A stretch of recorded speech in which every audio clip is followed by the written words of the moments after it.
Bem-vindos ao Da Capa à Contracapa. Aí está a chegar a dita e famosa bazuca com dinheiro europeu.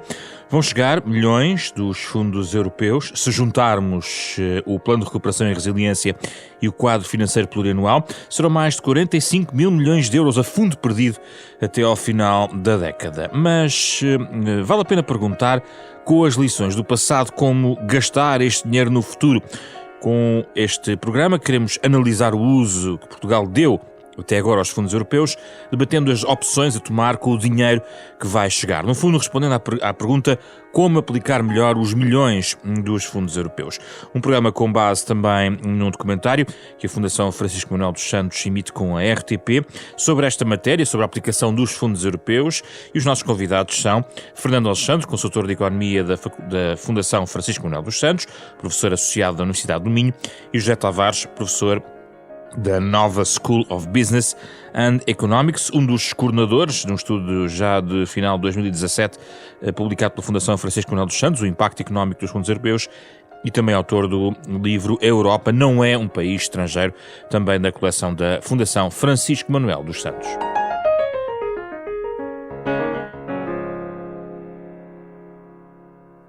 Bem-vindos, Fernando Alexandre, José Tavares, um gosto de recebê-los aqui no programa, mais uma vez, desta vez para falar sobre os fundos europeus. Fernando Alexandre, a base é de facto este trabalho que é divulgado e emitido na RTP, com a Fundação Francisco Manuel dos Santos, onde no fundo se olha para estas duas dimensões, para o retrovisor, olhando para a forma como foram gastos estes fundos europeus, a estratégia que Portugal utilizou, mas certamente como pano de fundo todos nós estamos também a pensar no próximo ciclo. Vamos começar talvez pelo que aconteceu até agora, Fernando Alexandre. É indubitável o impacto dos fundos económicos europeus no crescimento económico português. Ainda assim, qual é a grande lição, ou as duas ou três grandes lições que são recomendáveis para o próximo ciclo, que se podem transpor para o próximo ciclo de apoios europeus a Portugal? Bom dia, cumprimento o José Frazão e também o José Tavares. Nós não conseguimos de facto perceber o que é Portugal do ponto de vista económico e social sem a enorme vaga de fundos de que beneficiámos nas últimas décadas, desde a entrada na então Comunidade Económica Europeia. Houve uma transformação enorme em muitas dimensões que foi financiada e acelerada por fundos europeus. No entanto, se há resultados que nós podemos ligar diretamente aos fundos, seja do ponto de vista da melhoria das infraestruturas, seja do ponto de vista também em certas dimensões da formação dos portugueses, muitas vezes financiada por fundos europeus, seja do ponto de vista do financiamento de projetos empresariais. A verdade é que, em termos agregados, quando nós olhamos para as últimas décadas do crescimento da economia portuguesa, foi uma certa desilusão, e foi uma desilusão face às expectativas que os portugueses tinham no final do século XX sobre a evolução da economia e a melhoria das suas condições de vida, e é uma desilusão porque nós continuamos a viver com problemas gravíssimos, seja do ponto de vista da pobreza infantil, da pobreza dos idosos, da desigualdade social, da falta de mobilidade social. E por isso agora, quando nós temos esta enorme vaga que o José Frazão há pouco desfazia de fundos para a próxima década, nós temos que perceber, eu diria, duas coisas. Primeiro, o mundo é completamente diferente daquilo que era no século XX e também nos primeiros anos do século XXI. Nós temos grandes mudanças a ocorrer, seja do ponto de vista tecnológico, seja do ponto de vista da transição climática e de todos os desafios que tem. E por isso nós temos que perceber essas grandes tendências. Temos problemas internos nossos, que alguns são partilhados por outros países, como, por exemplo, o envelhecimento aceleradíssimo da população portuguesa e uma diminuição da população que foi contida antes da pandemia graças à imigração, mas vamos ver o que acontece agora nos próximos anos. E temos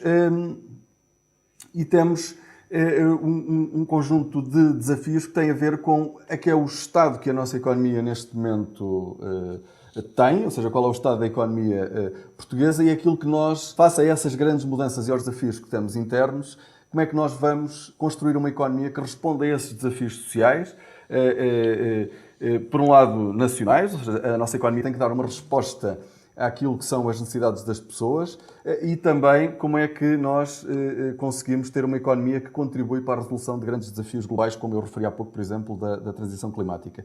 E nós temos que pensar nos fundos nessa perspectiva, do meu ponto de vista.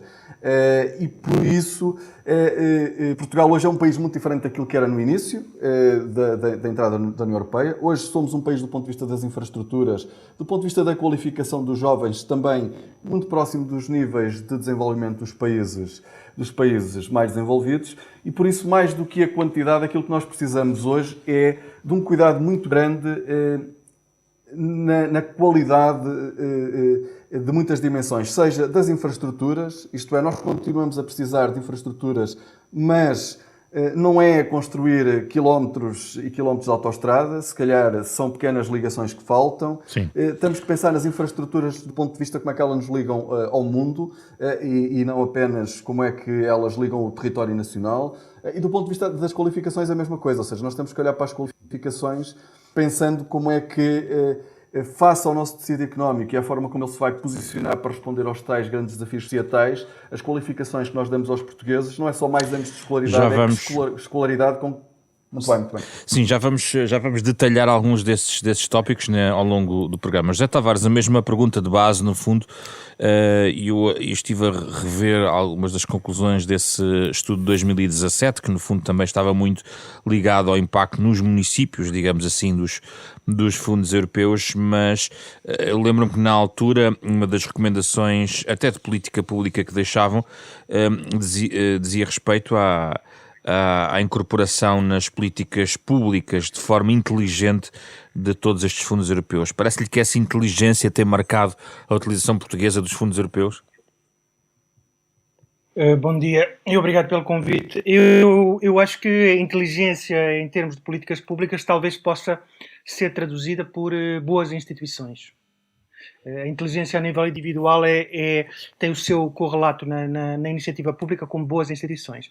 E se é fácil trabalhar o quantitativo, o material, o infraestrutural, os inputs, aquilo que nós, de certa forma, aquilo em que nós aplicamos os fundos europeus com grande empenho, nem sempre da melhor maneira, mas com grande empenho, as autoestradas, as infraestruturas em várias áreas, o mais importante a seguir é perceber como é que nós temos instituições que conseguem aplicar inteligentemente a próxima geração de fundos. E aqui eu acho que há vários constrangimentos graves e posicionamentos e até contextos nacionais que podem pôr em causa a futura boa utilização dos fundos. Talvez a primeira seja precisamente a fraca capacidade institucional, ou, se quisermos, a pouca evolução institucional, que acho que hoje é reconhecida por todos. Talvez nos últimos 60, 70 anos, ou 40, o que quisermos chamar, a forma como se governa, como se faz governança, mais do que governo, governança de fundos em Portugal e de decisões, como se fazem decisões públicas, tem mudado muito pouco e não é satisfatória. Por outro lado, há algumas experiências que são até bastante bem-sucedidas e acho que por questão por tabus que não se compreendem, não são discutidas e não são aproveitadas. Eu vou dar um exemplo muito claro e se calhar vou levantar algumas reações. As autonomias. Ao contrário, por exemplo, de Espanha, nós conseguimos produzir 2 autonomias nas regiões autónomas dos Açores e da Madeira, que em quase todas as dimensões produziram instituições que mudaram a face dessas regiões. E nós precisamos, para aplicar bem os fundos, de instituições regionais escrutinadas e, a palavra proibida, políticas. Nós não vamos ter políticas regionais e envolvimento das pessoas no seu futuro a nível regional, a nível de Braga, Porto, Aveiro, Coimbra, Évora, se não tivermos um escrutínio um escrutínio também político. O que é que isto vem dizer? Mas existe escrutínio político nas autonomias. Exatamente, nas autonomias ocorre muito bem. E eu pergunto-me porque é que ainda não estamos a pensar como é que transformamos essa experiência numa experiência mais alargada ao continente. Quando temos todos os que recebem o percebem, uma macrocefalia impressionante, especialmente ao nível do poder e das instituições, com o Porto, que podia ser um polo muito dinâmico, completamente menorado, municipalizado, se quisermos, quase afutebolado. Portanto, não temos a coragem de dizer, ao contrário até de outros países como a Espanha, que têm uma experiência mista com a descentralização, porque criaram, digamos, tensões independentistas que são um problema, são também para algumas pessoas a solução, mas são um problema.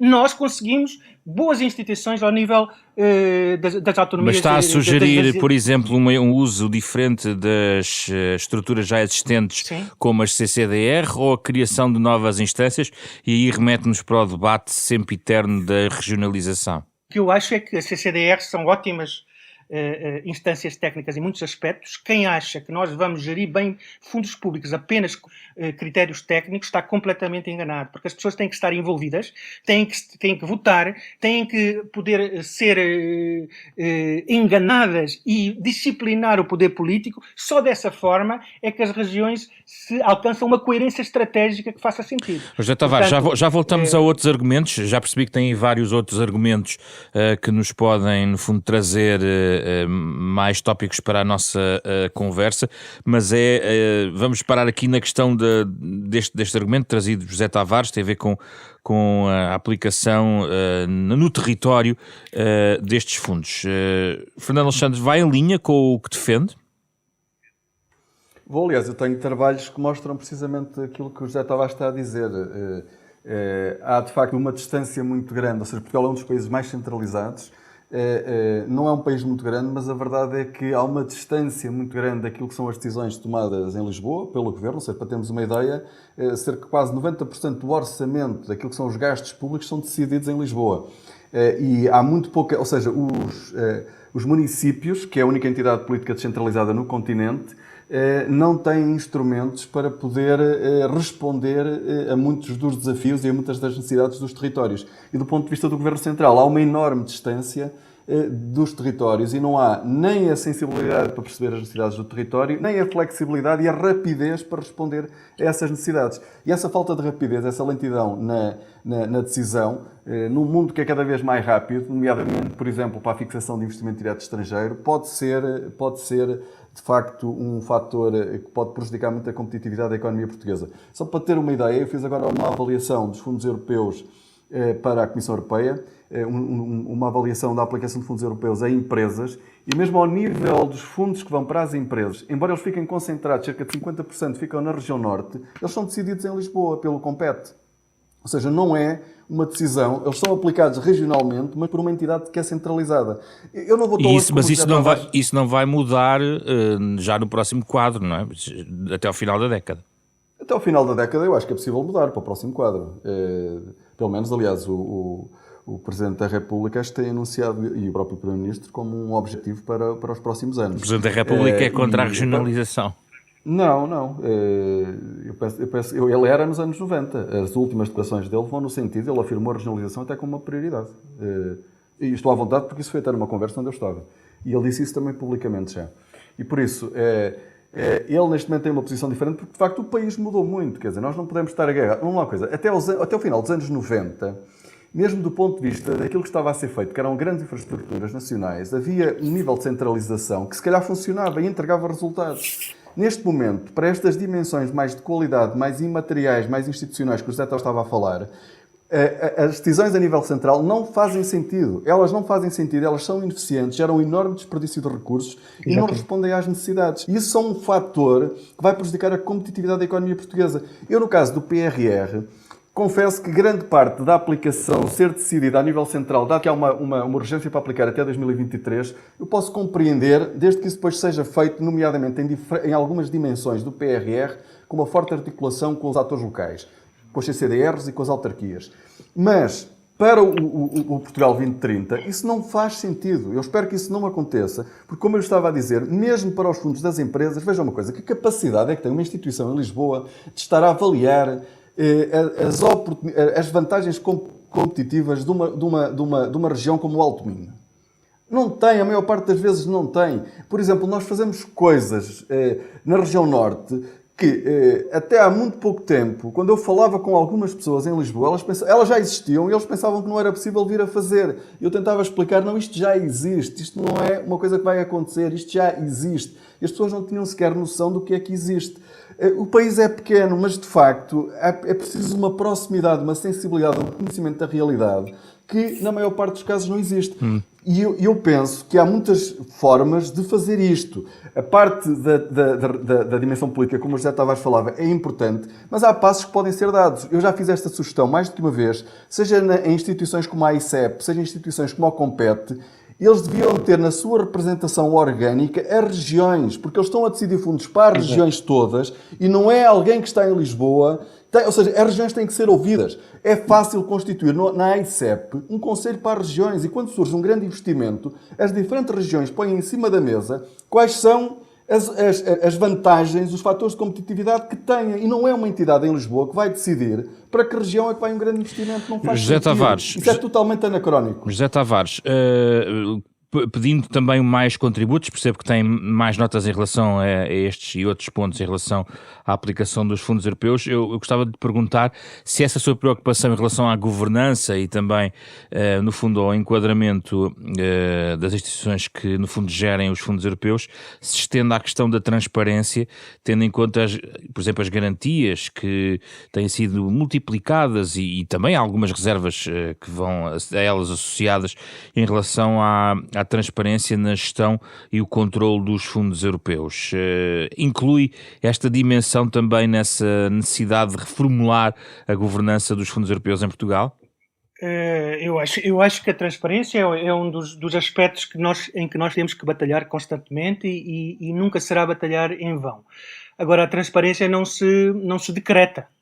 A transparência resulta de uma sociedade dinâmica, de uma sociedade com atores públicos e privados, de uma sociedade com diferentes atores políticos e nesse aspecto, tal como no aspecto das instituições, julgo que nós já temos uma democracia suficientemente crescida, com 47, 48 anos, que possa discutir o que é realmente relevante sem falsos puritanismos. Isto em relação à estrutura institucional e à capacidade de aceitar diferentes atores, aceitar o escrutínio aberto e transparente, não por decreto, mas por resultado de diferentes interesses no terreno, porque é assim que as sociedades evoluem. Eu queria só chamar a atenção para outro aspecto, que é um aspecto mais micro, mais ligado à vida das empresas. Mais uma vez, temos suficientes como democracia para deixarmos de ter uma atitude pueril em relação às empresas e ao setor privado. E aqui queria dizer duas coisas. Uma, não podemos continuar a brincar, a pensar que a riqueza resulta só do setor público ou só do setor privado e não do dinamismo do setor privado regulado e coordenado no que for apropriado pelo setor público. Portanto, temos que deixar fantasmas que olham para o setor público como uma encarnação do bem e o setor privado como uma encarnação do mal. Queria só lembrar uma coisa. Nós somos dos países com a dimensão média das empresas mais pequena e não há nenhum país pequeno, entre aspas, como a Suíça, como a Finlândia, como a Suécia, que seja próspero e não tenha empresas grandes. Nós não devemos defender as empresas grandes, mas a economia funciona por uma capilaridade, uma capacidade de criar muitas empresas e muito emprego, empresas pequenas que são boas mais ao nível do emprego, ao nível de aproveitar novas oportunidades, mas depois a sua prosperidade a longo prazo tem a ver com a capacidade de algumas dessas empresas se tornarem grandes. E nós continuamos com políticas públicas que quase que acariciam as empresas se forem pequeninas. E se forem mais pequeninas, mais carinho. Pois as empresas pequenas são o princípio e são o sangue da economia. Mas a nossa prosperidade vai viver sempre e as nossas instituições vão ser medidas na sua qualidade pela capacidade de empresas pequenas se tornarem grandes e poderem assim atrair pessoas e jovens muito bem formados que hoje temos e que estão a ir em catadupa para fora. Portanto, se nós quisermos uma boa medida do sucesso dos próximos fundos estruturais, é que quando, passados 5 ou 10 anos de serem aplicados, nós tenhamos menos jovens a quererem sair de Portugal. Porque cada jovem formado que sai de Portugal está a dizer não apenas que tem um melhor salário hoje, ou que encontram o melhor salário em Londres ou na Holanda, mas também que não têm muita esperança de que a coisa mude nos próximos anos em Mas Portugal. os fundos europeus são Portanto, apenas uma parte dessa equação, José Tavares. Quer dizer, a subida dos salários em Portugal não é garantida apenas por esta ferramenta, de forma direta ou indireta. Ninguém garante subidas de salários em lado nenhum. Mas o foco dos fundos europeus na produtividade, no valor, em vez de na quantidade de inputs e na despesa, se houver um foco no valor, vamos ter um foco na produtividade e vamos ter aumento de salários para todos. Portanto, isto é um repto para tornar a bitola que nós devemos ter. Não é usamos 90% dos fundos, não devolvemos nada. Essa bitola não interessa muito se a outra coisa, que é criar condições de vida e prosperidade para todos os portugueses, e não só, eventualmente, para imigrantes, porque quando temos imigrantes a chegar, é sinal que o país tem algum futuro nesse aspecto. Portanto, essa deve ser a bitola dos fundos europeus. Estamos a criar um país mais próspero, mais abrangente, mais inovador, ou estamos apenas a construir mais alguma coisa? E isso, na sua opinião, está garantido neste PRR? Quando olhamos, por exemplo, para o multiplicador de cada euro gasto no PRR, por exemplo, está aqui apresentado nos cálculos do próprio Plano de Recuperação e Resiliência, por cada euro se devolvem, por exemplo, 6,2 euros na área das qualificações, 5,9 na capitalização e digitalização de empresas. Este impacto é suficiente ou é ainda assim pouco ambicioso? Bem, a realidade é que não há nenhum documento, seja este ou seja outro qualquer, nem sequer documentos religiosos, que garantam o aumento da produtividade e o aumento do salário. Não estou a dizer que garante, estou a dizer que projeta. Não. E o que eu quero chamar a atenção é que é precisamente isso. Se não for utilizado este tipo de fundos, este PRR, como catalisador de outras energias e não como motor construído de cima para baixo, se não pensarmos na energia, na independência, na autonomia dos agentes da economia todos, e como é que eles vão procurar as oportunidades e como é que podem procurar essas melhores oportunidades, não vamos ter sucesso. Não há nenhum documento que ajude por si só a mudar a natureza de uma economia. Mais uma vez, pluralismo, autonomia dos agentes, peso do Estado em termos de regulação, mas menos peso em termos de tributação, e passarmos a uma economia e uma sociedade mais adulta que aceita este jogo. Um jogo de confronto, mas regulado, em que o resultado é que temos pessoas a lutar por melhores condições de vida para os seus filhos, por melhores condições para o país, de forma indireta, e tudo se coordenará dessa forma, mas isto nunca vai estar em nenhum papel.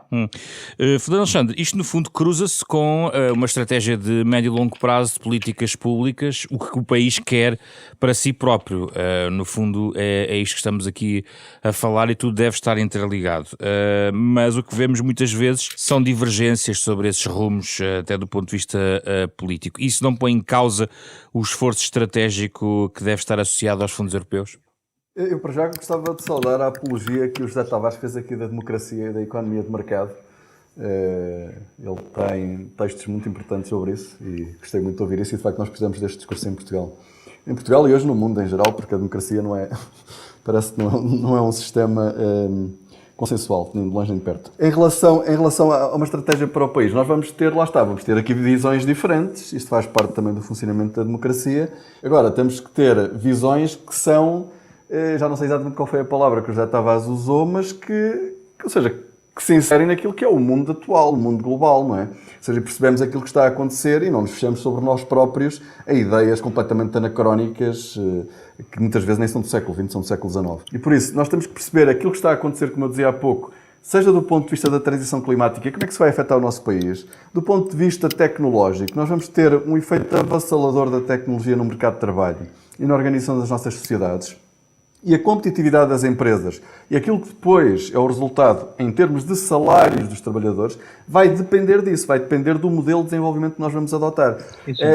Eu não acho que haja, na maior parte daquilo que são os documentos, por exemplo, se quiser pensar aqui naquilo que é a visão dos principais partidos e que está nos documentos, não há grandes diferenças. É preciso dizer que há um alinhamento cada vez maior até dentro da União Europeia. A União Europeia tem vindo a aumentar a sua zona de influência, nomeadamente para os países da zona euro. O chamado semestre europeu inclui cada vez mais indicadores e uma monitorização de diferentes dimensões que não são apenas orçamentais, são de grandezas macroeconómicas e até agora, depois da presidência portuguesa, na dimensão social. E por isso há um alinhamento com os grandes objetivos, com os objetivos da União Europeia. Não acho que haja aí grandes divergências. E esses objetivos estão certos?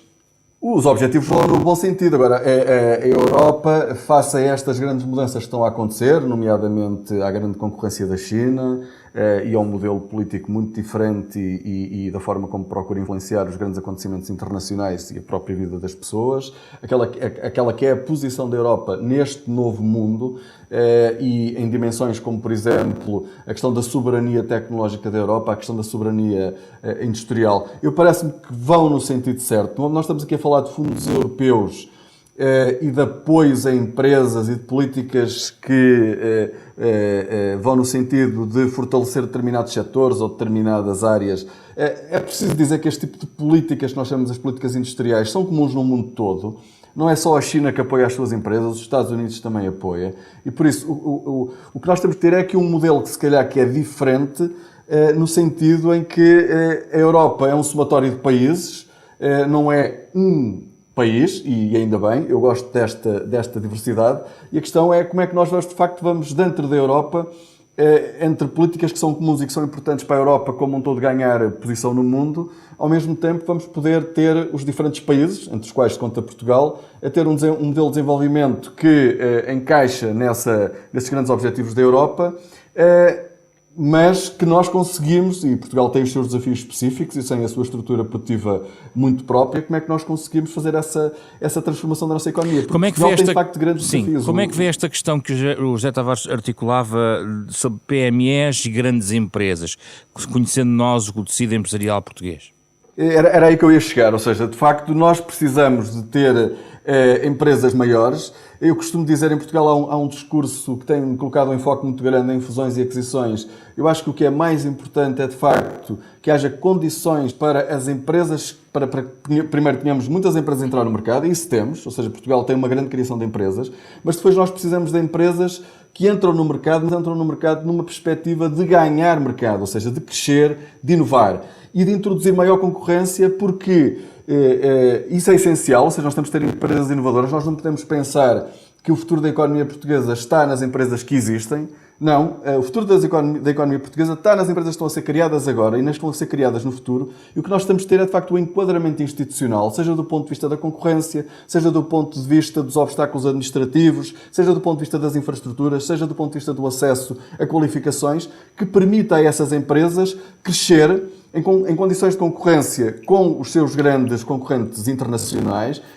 e que não são, no seu crescimento, coartadas pelo poder de mercado de empresas que já estão instaladas no mercado há muitos anos, que são players importantes, mas claramente não têm a ambição de ser grandes atores internacionais, que estão satisfeitos, digamos assim, com as rendas, com os lucros que têm ao longo dos anos, porque elas já são importantes. São importantes e são importantes para a economia portuguesa, mas não são, de facto, se calhar, as empresas que nós precisamos, como estes novos unicórnios que têm aparecido e que é preciso, de facto, destacar, porque são eles que vão transformar a economia portuguesa. Sendo, Fernando Alexandre, que as empresas portuguesas têm um problema de capitalização de longa data e muitas vezes são acusadas de estarem demasiado próximas ou demasiado ligadas e dependentes até de injeções ou apoios diretos e indiretos do ponto de vista público. Não haverá o risco de ligarmos agora também ainda mais à máquina, a uma máquina europeia, tudo isso, ou é inevitável, por outro lado, ou em contraponto, que isso seja uma fonte de oxigênio essencial para a capitalização das nossas empresas? Não, os fundos estruturais não podem ser vistos como uma fonte de capitalização. Isso pode haver aí instrumentos para resolver esse problema. Isso é um problema antigo e que resulta de um sistema bancário que funcionou muito mal, pronto, e estamos a pagar a fatura, e de empresas que de facto tiveram, isto não foi só um problema português, foi um problema internacional, do ponto de vista fiscal, de facto havia benefícios em financiar as empresas através de empréstimos em vez de o fazer por capitais próprios. Tem havido alguma mudança, houve alguma redução do endividamento e tudo isso, mas eu volto a colocar a ênfase na questão das novas empresas. Nós temos empresas muito boas, que são exemplo e que estão a crescer e tudo isso, Mas o futuro da economia portuguesa está em empresas que ainda não existem ou empresas que estão a ser criadas agora. E nós temos que ter as condições para essas empresas crescerem. Porque muita da capitalização de empresas extraordinárias que ainda ninguém conhece, na área da saúde, em particular na área digital, dos unicórnios, existem muitas outras. Nós temos empresas que não aparecem sequer nos mídias, que são vendidas por 200, 300 milhões de euros a investidores internacionais neste momento. Basicamente empresas tecnológicas que saem da academia. E essas empresas é que são o futuro. E a capitalização delas vem em grande medida através de fundos internacionais, de fundos de capital de risco internacionais. E esse é que é o nosso grande desafio. Nós temos que ter essas empresas e essa capacidade de gerar empresas inovadoras no radar dos grandes investidores internacionais. Quando nós temos os grandes investidores de capital a colocarem milhões de euros em empresas portuguesas tecnológicas ou da área da saúde, como nós temos neste momento, esse é que é o tipo de capitalização que nós precisamos. O financiamento, aquilo que o José Frazão está a falar do problema da capitalização das empresas portuguesas, é um problema que elas, em grande medida, têm que dar a volta através da reformulação do seu modelo de negócio. Porque, ao fim e ao cabo, nós andamos a falar das mesmas empresas há décadas que têm problemas de capitalização. E isto, como muitas empresas que andam a receber fundos europeus há muitos anos, eu coloco a questão se isso faz sentido. E por isso, seja o sistema bancário, seja quem decide atribuir os fundos, se calhar têm que olhar para as empresas de outra maneira, porque se há uma empresa que anda há 20, 30 anos com problemas de capitalização, se calhar é uma empresa que tem um problema estrutural do ponto de vista da gestão que não vai ser resolvida com mais dinheiro, vai ser resolvida com outro tipo de gestão. Vamos ouvir o José Tavares, estamos a fechar o programa sobre este ponto. José Tavares, concorda? Sim, eu acho que estou em sintonia com o Fernando Alexandre. Eu acho que as políticas públicas podem ser dirigidas ao que existe ou podem ser dirigidas à inovação e ao crescimento. E eu preferia políticas públicas viradas para o segundo. Ou seja, se calhar uma política pública que é dirigida às empresas que existem, ao emprego que existe, à segurança que existe, é muito diferente de políticas públicas que são dirigidas a fazer emergir a inovação onde ela está latente, concretizá-la em empresas e essas empresas pequenas tornarem-se cada vez maiores, as que conseguirem. E nós sabemos que nem todas as empresas vão ser grandes e não são piores por não serem grandes. Mas o que nós sabemos é que associada aos países à prosperidade, há empresas grandes que conseguem recompensar o talento e evitar que ele abandone o país. E está em linha com o que estava a sugerir como métrica de sucesso, ou seja, a captação até, inclusivamente, de trabalhadores e mão de obra qualificada estrangeira, caso isso seja necessário, tornar Portugal também um país atrativo, não lhe parece? Sim, eu acho que as duas coisas estão perfeitamente em linha. Um país que se torna atrativo e anuncia um futuro próspero para os seus cidadãos, também chama imigrantes, e isso é o sinal de saúde. Quer dizer, nós podemos criticar, como se faz às vezes um bocado puerilmente, economias como a do Reino Unido ou até a holandesa, mas nós temos e tínhamos até há muito pouco tempo imigrantes, candidatos a imigrantes do lado francês a tentarem atravessar para o outro lado. Enquanto isso acontecer, aquela sociedade do outro lado, que pode ter desigualdades que têm que ser resolvidas, que pode ter certos problemas, está a oferecer um futuro. José Tavares. E nós temos que ser uma sociedade que oferece futuro, uma economia que oferece futuro. Só muito rapidamente uma pequena provocação para fechar. Para quem também escreveu um livro chamado Europa não é um país estrangeiro. Ora, há um afastamento dos cidadãos em relação a muitas destas matérias e que se reflete também em abstenções, então em questões europeias há um afastamento muito visível, apesar de tudo aquilo que a Europa, no fundo, através destes fundos e das políticas, contribuíram para Portugal. Não há aqui a possibilidade de transformar isto numa nova ferramenta de reforço da imagem da Europa no nosso país? Não há aqui qualquer trabalho também que pode indiretamente ser feito? Eu julgo que, apesar de tudo, mesmo em termos comparativos, os portugueses são dos mais otimistas em relação ao projeto europeu e dos que mais esperam do projeto europeu, com flutuações naturalmente, mas eu acho que desde o início, o projeto europeu, pelo menos por certas elites, foi usado como um aval de que as coisas vão melhorar a nível institucional, a nível de transparência, a nível de escrutínio, etc. Eu diria que ainda temos um caminho a percorrer nisso e seria bom que as elites económicas, políticas, etc., usem os instrumentos europeus, façam deles uso para precisamente serem um motor de mudança a nível institucional e não tanto a nível de procedimentos, de processos, de debate, de inovação, mais do que apenas um canal de despesa. Obrigado, José Tavares, Fernando Alexandre, os nossos convidados desta semana, de forma remota, com algumas perturbações de som, que pedimos naturalmente desculpa, tem a ver com as ligações digitais que muitas vezes não respondem da forma como nós gostaríamos. Ainda assim, é perceptível os argumentos de José Tavares e Fernando Alexandre, os nossos convidados para debater os milhões dos fundos europeus, os que vieram e, sobretudo, o que há a fazer daqui para a frente neste programa da Renascença, da capa à contracapa, em parceria com a Fundação Francisco Manuel dos Santos, que emite esta semana documentários com a RTP, exatamente sobre esta questão dos fundos europeus. O programa desta semana com Rui Glória, Carlos Vermelho, André Peralta, Ana Marta Domingos e José Pedro Frazão, genérico original de Mário Lajinha, vai estar disponível nas plataformas digitais habituais de podcast na sua versão integral. Regressamos na próxima semana com outro tema em debate.